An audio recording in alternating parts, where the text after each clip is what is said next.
Big down day for markets, with the S&P down 1.5% and the Nasdaq down nearly 2% as Trump escalates tariff threats on Europe. We're going to find out if this downward momentum can be sustained and will translate into a bear market for 2026, or if investors should ignore news noise. Let's hear from our next guest, Chip Rewey, CIO of Rewey Asset Management, an RIA based in New Jersey. This video is sponsored by Kalshi. It's a fully regulated platform that lets you trade on real-world events, from economic data to political outcomes. Sign up and use my code LIN, L-I-N, in the description down below, or scan the QR code here. New users will get $10 when you deposit $100. Traders can put money down on their favorite teams, events, elections, and more in all 50 states, including California and Texas, and over 140 countries. And we're going to go over a real-life trade with Chip today. More on that later. Welcome back to the show, Chip. Good to see you. Hey, David. Happy New Year. Thanks for having me. We have a huge down day on the 20th of January, Tuesday. And let's take a look at what's happening right now. The S&P is down about 1.5%. The Nasdaq's almost down 2%. Risk assets selling off. Bitcoin's down 3.5%, almost 4% now, just below $90,000. Trump's tariff threats are back in the front lines of the headlines again. So just take a look at this particular article from CNBC. Trump says 8 European nations face tariffs rising to 25% if Greenland isn't sold to the United States. These, I suppose, are nations that have supported Greenland in the last couple of weeks. And these nations have, so tariffs targeting Denmark, Norway, Sweden, France, Germany, UK, Netherlands, and Finland. UK, by the way, sent one soldier to Greenland as a show of force, or I guess solidarity. I want to ask you if this is just noise, or are we seeing the renewal of volatility? Because keep in mind, these European nations are returning the favor and issuing their own retaliatory tariffs in response. And so now we're basically back to what we saw last year near April, around Liberation Day, except not as wide as a scale. But certainly markets never liked tariffs, and we're back in square one, it feels. Yeah, it's a little deja vu, right? And I think we spoke right after Liberation Day last year, and I had said, extend your time horizon. For whatever reason, Trump likes to negotiate, kind of opening with a worst case scenario and then reaching a deal. And I think even Scott Bessent was on the TV this morning saying, look, don't overreact. Trump is going tomorrow to Davos, and he's going to meet with a bunch of the European leaders, and we'll probably find a deal. And I said last time, tariffs are self-inflicted, which means they can be self-inflicted. And I think that came true. The highest rates were brought down. As we roll in through the middle of this year, we'll start anniversarying those. And without these new tariffs, which I don't know the outcome, it seems Denmark has kind of said they're willing to let the U.S. have a military presence on Greenland. So I'm not really sure what we're still trying to negotiate. But, if you're thinking that this tariff round will follow the last, you probably shouldn't be overreacting. And I think maybe Bessent's advice this morning was correct. Again, I've called him the adult in the room, and I would still listen to what he says. Are valuations, though, overall at a point where even news like this, any sort of news like this could stir the pot even more so than last year? In other words, do we now enter a period where news become even more sensitive to the prices? I don't know if it's more sensitive. Look, the large caps, the S&P and the Mag 7 have had a few terrific years, right? And investors are starting to ask the right questions about those Mag 7. And the questions are, what will return on capital be? Or as Jerry Kramer used to kind of ask one of the mentors I worked for a while ago, is there going to be return on capital if you invest at this point in some of those names? So yeah, today's down, but they're down in the large caps. Large caps are down year to date. The Mag 7 are down 1.5% as of Friday, right? Small cap value is up 7.3%. And that follows a fourth quarter where small cap was up about 5.4 on the Russell 2000 value, greatly outperforming the S&P. So I think what you're seeing is there is, if not overvaluation, very, very full valuation in some of the larger caps. I think they have to digest. I don't necessarily, I'm not calling for a sell-off, but I think they have to grow into their valuations. And when you price something for success 3, 4, 5 years from now, that's a long putt to get to a fair valuation 3, 4, 5 years from now. So I think they can plateau the larger caps and trade sideways. Yeah. In contrast, I see the smaller caps is more undervalued, more neglected, have favorable tailwinds of rate cuts, and just under ownership by investors in general. And if investors start to rotate, which it looks like they have, selling just 1% of the S&P 500 ETF, and I know the math is kind of crazy, you'd have to you put that into the Russell 2500 value, small mid, that's 10% of that ETF. You put it into the Russell 2000 value, you'd be buying over 30% of that ETF. The liquidity is not there down cap, and it's cheap. And if people want to move there, this group, which has shown some life in the fourth quarter and year to date, can outperform. So yeah, there's some volatility this morning. Back to your question, there will be. Clearly, this news came out of the blue, and so the market will digest it, and it should.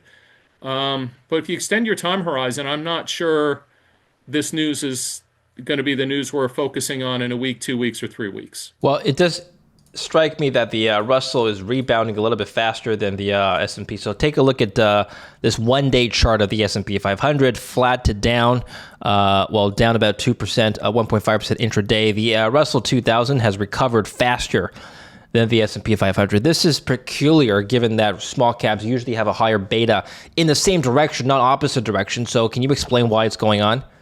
I can't explain daily action, but my perspective on the year and the last couple years, Yeah. Extend this chart back to, 2 years. Sure. Extend it back to when the Fed started raising rates in 2022. Extend it back to when the first QE happened in 2009. Large cap has been the place to be. For some reason, the large caps have been thought of as not only growth, but safety. This chart is very atypical over a very long term of the market. Small caps tend to outgrow over time. I think they're under-owned. I think they're neglected. I think the move to ETF investing broadly by investors has a lot to do with this. Bloomberg had an article where they thought outflows from the Russell small cap ETFs, or the Bloomberg small cap ETFs, or small cap ETFs in general, I should say, are about 800 million in 2025 versus, billions of inflows into the large caps. And this is what I'm talking about. People don't own these names. By and large, if you look at, Bloomberg or Russell or any other forecasting services, their PEs are cheaper, and they're seeing cyclical tailwinds. I mean, the rate cuts, 3 rate cuts in the back half of the year, last year in 25, on top of 100 basis points the year before, we've taken almost a third of the rate hiking cycle out. A lot of these companies are financing dependent. Not only do they have debt, but they sell in the capital intensive industries that use financing. So lowering the cost of borrowing spurs things on. GDP in the first quarter of 25 was negative, went up to be about 3% up, 3.8, I think, in the second quarter, over 4 in the third quarter. Atlanta Fed GDP now says over 5, like 5.6 or something in the fourth quarter. Maybe that'll get tempered down, but the economy is strong, and all those things argue for a good setup for small caps that are undervalued, that are neglected, and should see, consecutive outperformance quarter over quarter moving through 26. And you look at some of these large caps that are priced for, if not perfection, very good numbers over 2, 3 years. There's not a lot left there, unless you get I always talk about the second derivative, the change. The change in small cap can be powerful. The change in large cap, I don't know what other surprises we can hope for because it's been such a good couple years. That's what I think's happening, and that's why I think people are tending towards the small caps here this year to date. We're going to get Chip's outlook for the S&P 500 by the end of the year, so stay tuned for that. So I have to bring up first, before we get to that, the news coming out of Japan this morning, Chip. Well, I guess overnight because they're 12 hours ahead. But the JGB yield skyrocketed, so huge collapse in the huge correction, should I say, in the bond market there. While tariffs have been going back and forth in Europe, the Japanese Prime Minister Takaichi called a snap parliamentary election set to be held on February 8th. Her goal is to gain more support for her agenda, which includes a proposed 2-year break from the 8% tax on food tax. So as of 10:30, the S&P was down 1.1%. The Nikkei had fallen 1.1%. And if you take a look at this chart here, this highlights the astonishing move of the elongated Japanese bond yields since the beginning of the year. Well, late last year, actually. Japanese 40-year bond yield surged to 4.2% on Tuesday, 3.94% on Monday. The article headline of this particular site explained the Japanese bond market rebellion that has the world on edge. Is the world on edge, though? Is this something you're following? What implications does this have for U.S. investors?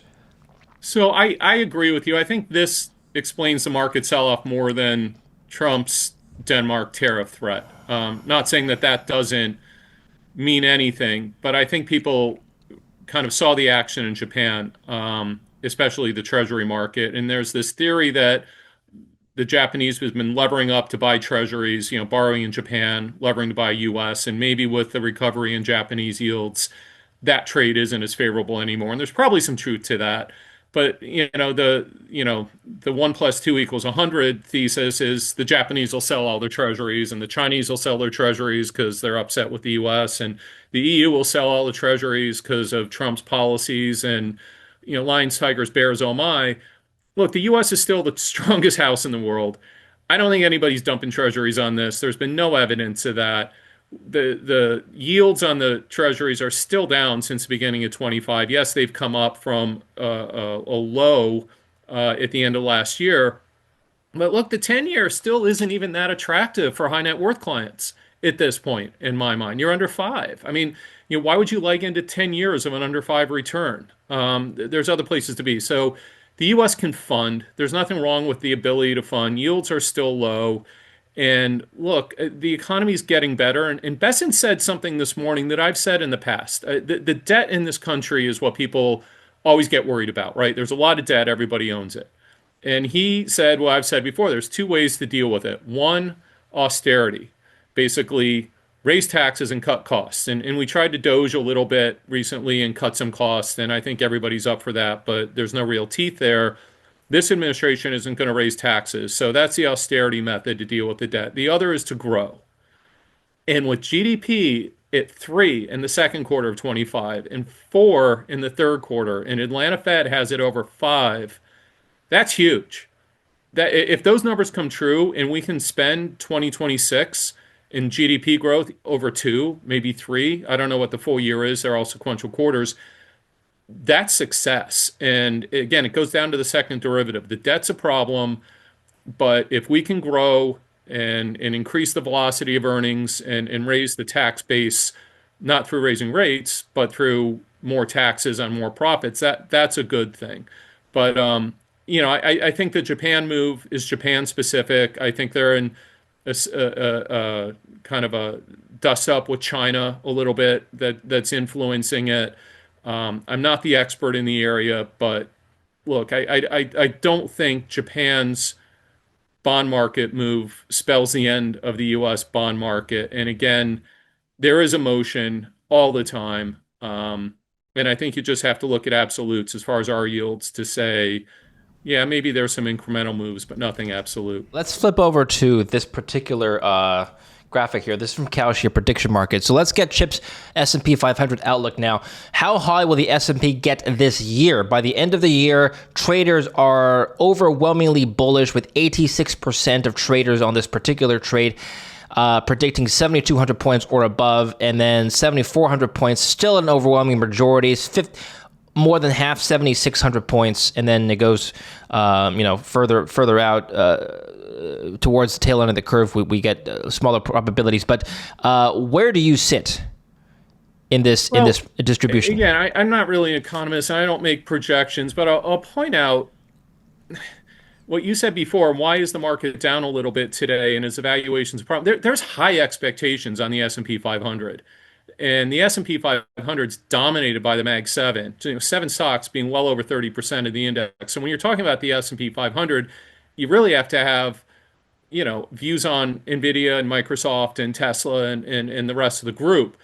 And as I said, that group is plateauing. They've got high valuations, great technology. I'm a big believer in the AI theme, and you have to separate your excitement for a technology in the valuation of a stock. I think valuation always matters. So I don't know, plus or minus 5% on the S&P wouldn't shock me if GDP stays strong. I mean, I don't think 5% is sustainable, don't get me wrong, but 2 or 3%, we could be up 5, 10.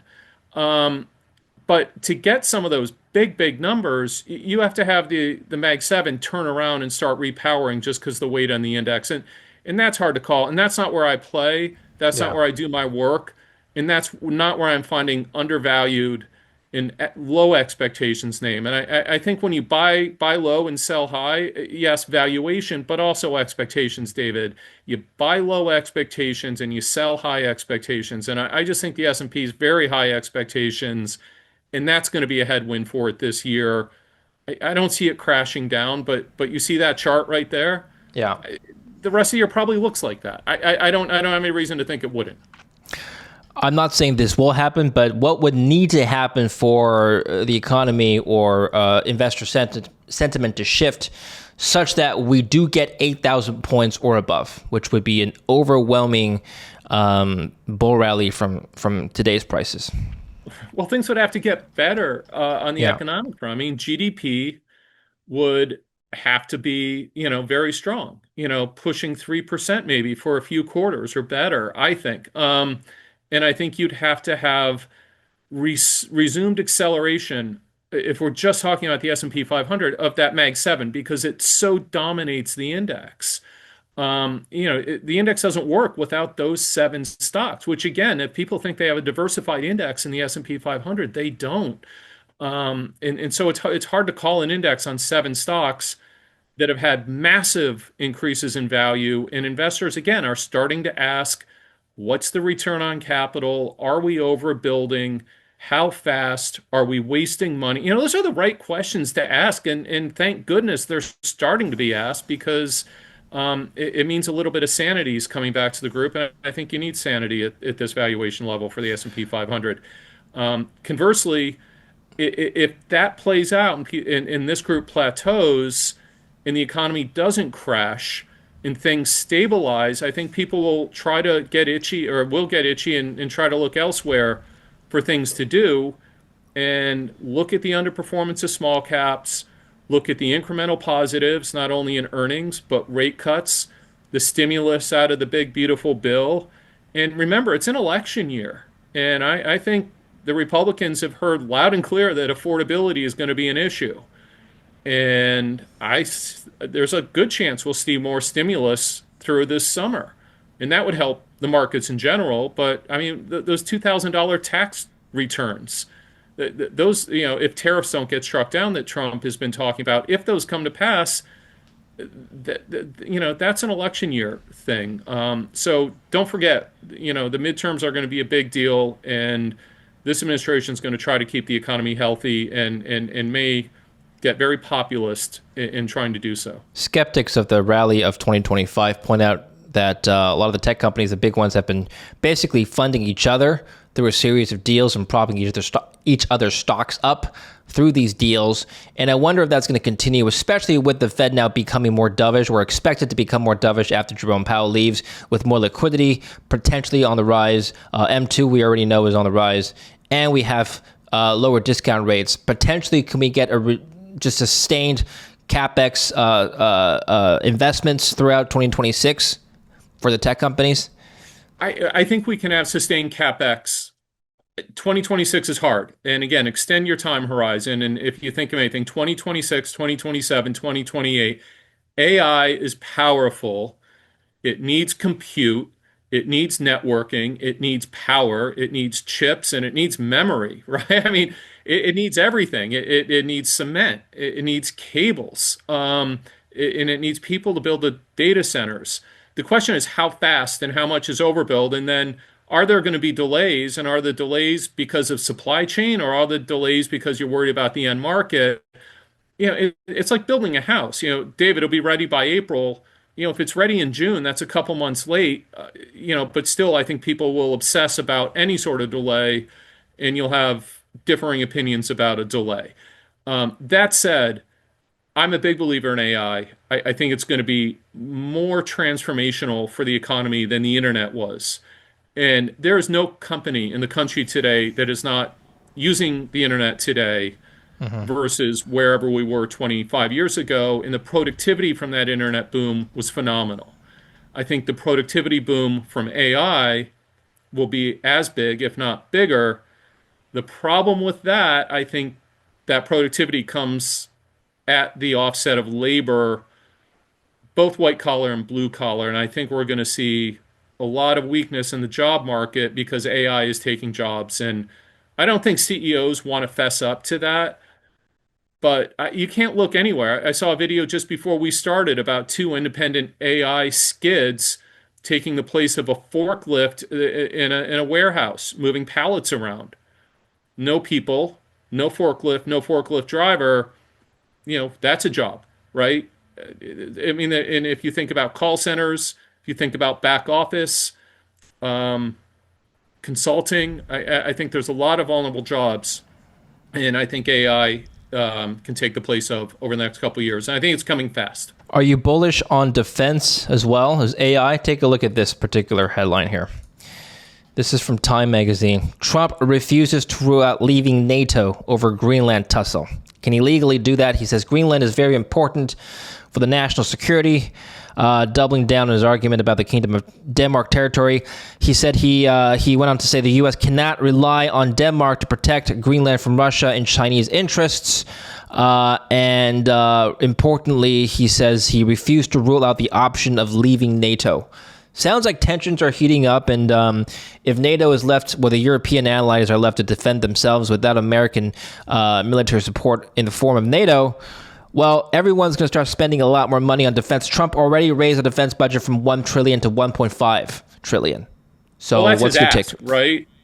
Look, I'm not going to defend what Trump's doing on Greenland. It's a head scratcher, to be polite. That said, he wants to spend a lot of money on missile defense going forward. We as a country have to rebuild our stockpiles, both the Ukraine war and the Israel war and everything that we've done as a country have depleted, especially missiles stockpiles. And you can see big orders of those going forward. NATO has raised their procurement targets from 2% to 3.5%. They weren't near 2%, and now they're trying to get to 3.5%. So they're doubling or tripling. And then they have to rebuild. And there's sustained demand for military hardware, particularly missiles, ammunition, planes, things like that. And even Bessent this morning, again, that interview, he said the defense industry had let the U.S. down because they can't produce fast enough. And that's where this ban on dividends comes from and ban on buybacks. And whether they do that or don't, the message to take away is there's a ton of demand for defense. And when we spoke a year ago, I was favorable on defense, and it was pretty low expectations. It's high expectations now. I still like some things in the air. I think people, of course, always have to do their own work. But my philosophy is there's significant pent-up demand still. On the commercial side, Boeing and Airbus are finally getting out of their own way. I think they delivered almost 1,400 planes in total last year in 2025. Their backlog is over 14,000. There's 10 years of backlog and orders are piling up. And their problem has been delivering, not demand. The demand has been there, and their customers have been angry they can't get the planes. That's a great problem to have. Fix your production, and you're going to generate revenues and cash flow. So I think both on the commercial side and on the defense side, it still looks good. Space is embryonic in that for some of those companies, it's 10 to 20%. From satellites to Starlink to everything else, that's ramping up. So I like the sector. It's no longer low expectations, and you got to pick your spots. But if you're looking for just visibility, I think that's one of the clearest areas I see. Let's talk about some other sectors that you do like. We talked about AI, and specifically, which AI subsector makes most sense to you right now?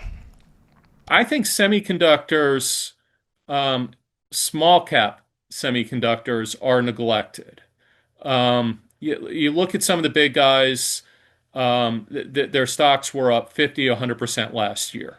Um, then we had Micron come out with an announcement that kind of shocked me and I think shocked the world that said and I don't own Micron and I'm not recommending it, but just what their earnings release said, they're sold out of memory. And memory was the dead dog, right? We don't need memory. No one's going to invest in memory.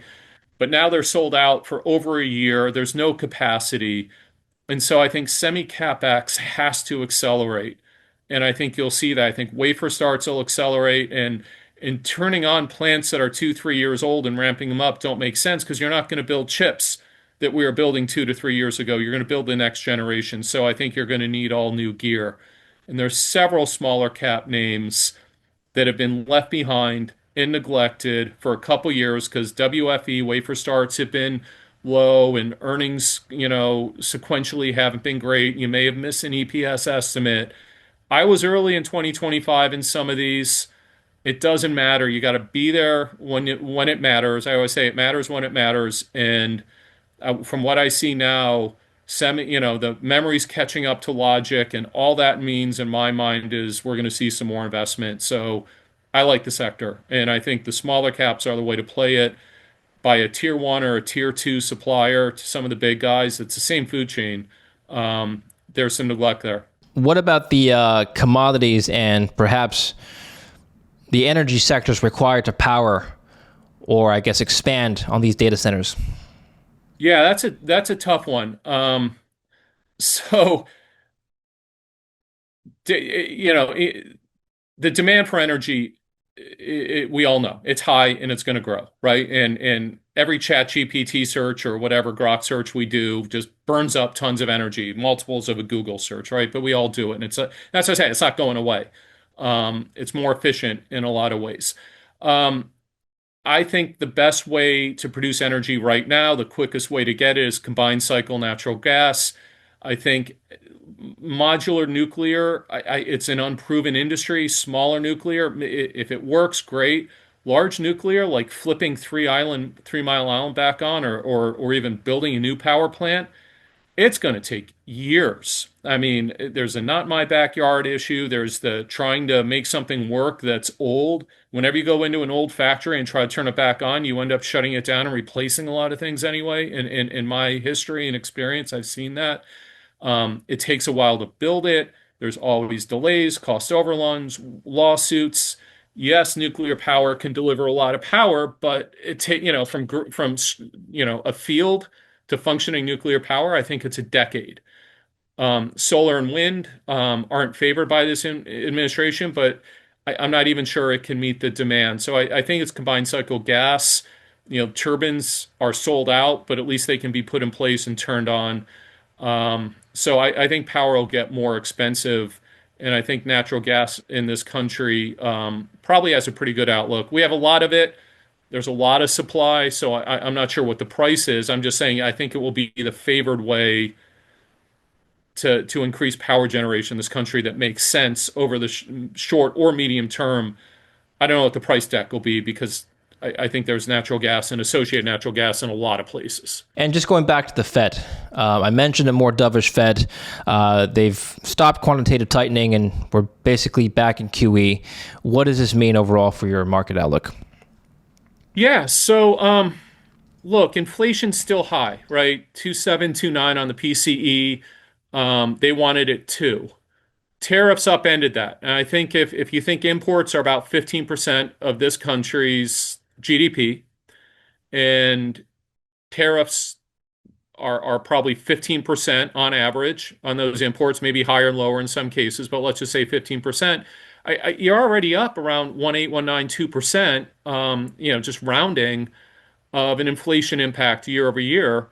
And if that flows through GDP, it's caused inflation. It has, but not massively, maybe.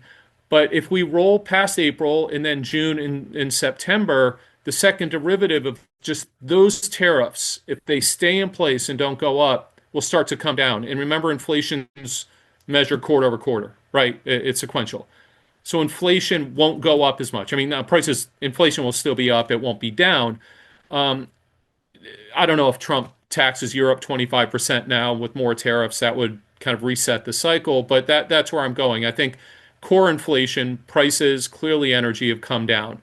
But if the Fed gets to 2, it can cut, but we're higher than that right now. And again, with the strong economy, you wouldn't necessarily say cut. And I said this last time, with a GDP at 5% in the fourth quarter, if that is the case, I don't know if it will be, but that's what the Atlanta Fed says, I don't see a cut.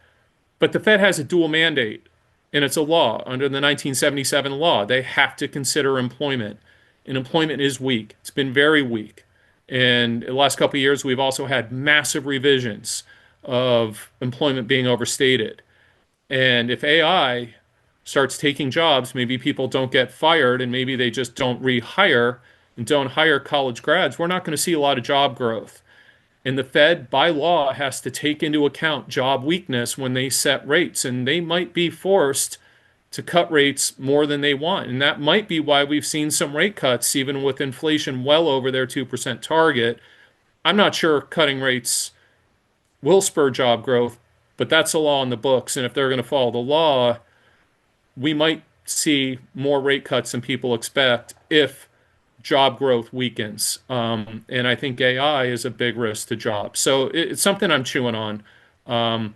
But we might see natural inflation come down in the back half of 26 if we don't get any new tariffs and the ones that we have on just kind of get anniversaried out. It's extraordinary because traders are placing bets on how high unemployment will get before 2030, which is still a few years out, but more than half says above 8%, which seems a little high to me, but maybe that's in the realm of possibility with AI cutting jobs. We don't know. Well, that's the scary part. We'll see how it works. I mean, Yeah. the CEOs will tell you we'll hire just as much as we fire. I don't know. We'll see. The last thing is just on your investment philosophy before we head out. You wrote in your notes, make time your ally. And let's just expand on that. A lot of investors, in fact, institutional investors, sometimes we have news-driven funds. In other words, macro strategies that depend on reacting to current events and adapting to current events. I got the sense that's not really your style. And in fact, people might ask you, well, Chip, what do I do to make time my ally? And, how do I just ingrain in my philosophy to ignore noise in the news? Yeah, so when you react to news like this morning, oh my gosh, Japan got to sell. Trump tariffs got to sell. Oh, it's 10:30 and it looks like, oh, we got to buy back, right? And there are people who do that well in hedge funds and quants, and they run their own fiber at New York Stock Exchange and work off milliseconds. And I don't think that's how people want their 401k invested, or at least not all of it. And that's not how I invest. I'm long only, and I own things, with a 2 to 3 year horizon. So how do I make time my ally? One, I start with a good balance sheet, good cash flow, and good financial profile. We talked about the smaller cap semis. I own them starting early last year. They traded sideways. A couple went down. A couple of them have, the ones I own have net cash on the balance sheet. They weren't going bankrupt. They paid their dividends.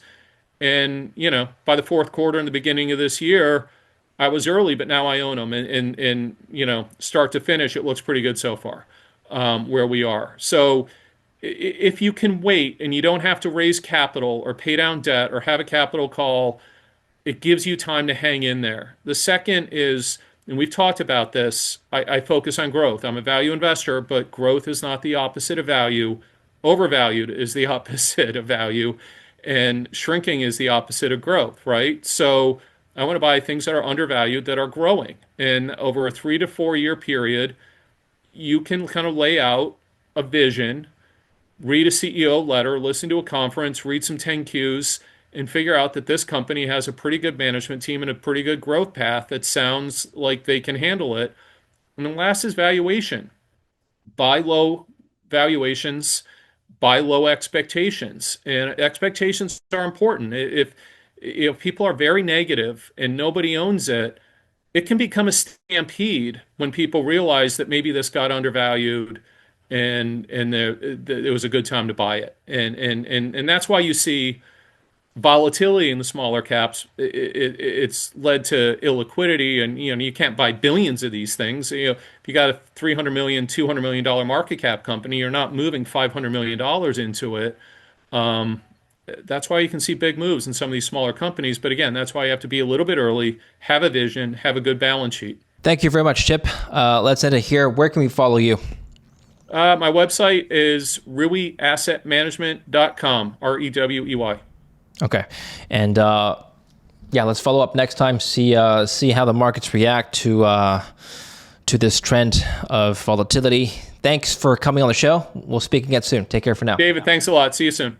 Thanks for watching. Don't forget to like, subscribe, follow Chip Rewey in the links down below. And don't forget to use my code LIN, L-I-N, when you sign up to Kalshi. Link down below or scan the QR code here. New users will get $10 on their first $100 deposit.